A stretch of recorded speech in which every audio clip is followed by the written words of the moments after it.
Bonjour, Bonjour. comment vous allez Alizé? Très bien. Bon, c'est pas dur que commencer tout de suite au sommet, c'est-à-dire un numéro un planétaire en plus, Hmm. un titre pop qui 10 ans après peut encore faire danser les gens, parce qu'après il faut continuer, il faut Ouais. suivre, c'est pas très dur ça.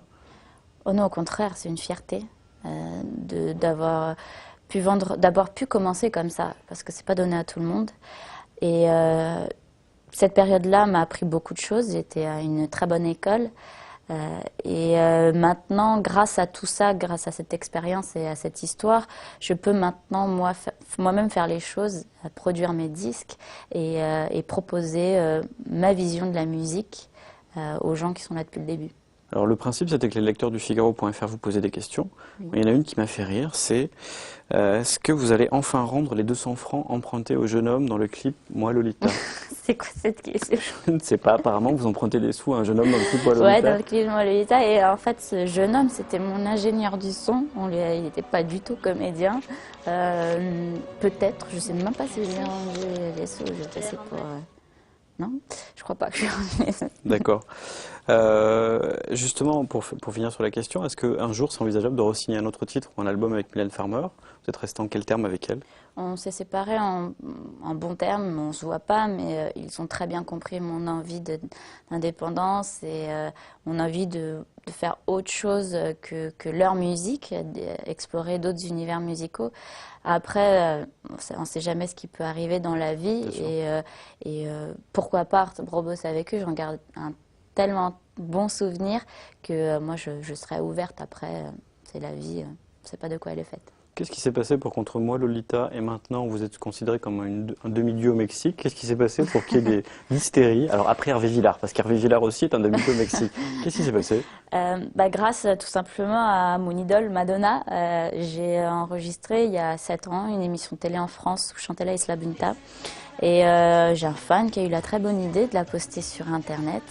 Et des Mexicains sont tombés dessus et ont commencé à savoir, à chercher qui j'étais, quelles étaient mes chansons, mon histoire. Et bon, ça fait effet boule de neige et mon précédent album est sorti là-bas.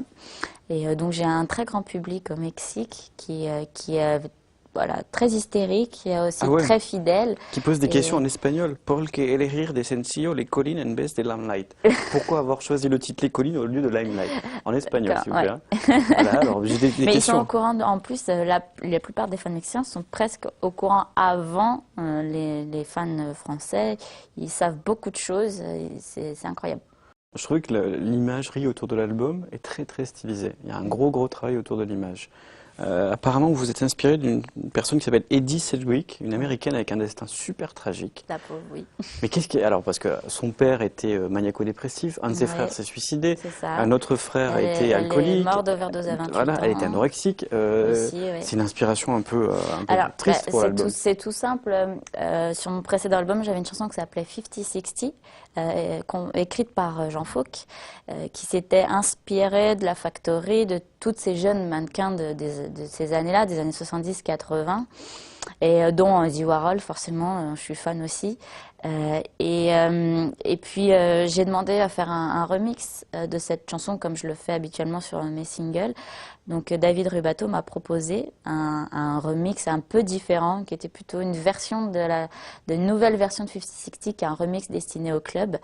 Et du coup, j'ai voulu clipper carrément la chanson. C'est là que j'ai rencontré Jean-René Etienne, le patron du label Institube.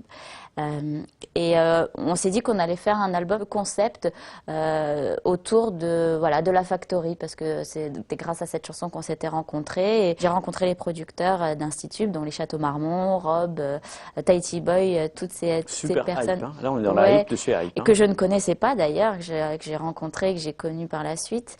Voilà, et puis les chansons ont commencé à arriver en masse. Hein. On en avait plus que prévu.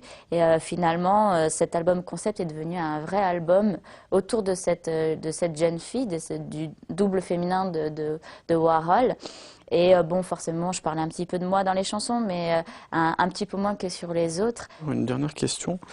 J'en ai une qui me fait rire, parce que j'ai vu ça. Je suis américain, j'ai 18 ans, j'habite Pittsburgh. Je voudrais savoir si vous êtes passé par le musée Andy Warhol lors de vos séjours US et ça aurait inspiré votre album. Ça lui fera plaisir si vous lui répondez. Je vais lui répondre. Alors, je ne suis jamais allée au musée. En même temps, lorsque je voyage, c'est rarement pour les vacances et j'ai tellement voyagé, tellement parcouru de pays et j'ai tellement la frustration de ne pas pouvoir voilà, me promener et profiter du pays ou de la ville que je visite. Après, c'est vrai que je suis déjà fascinée par New York. J'aime beaucoup cette ville et rien que la Factory.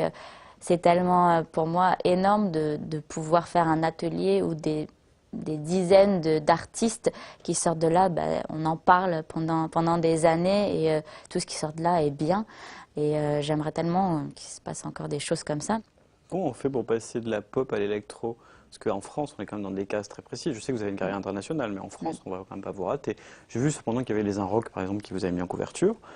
Technic Art. Ah, pardon, Technic. Ah là là là là. Ah, La malaud. boulette. Je confonds les deux en fait. Mais c'est aussi hype l'un que l'autre, hein, c'est bien. Aussi, ouais. J'ai vu que vous étiez Ouais. en couverture, c'est quelque chose qui était peut-être pas imaginable il y a 7-8 ans.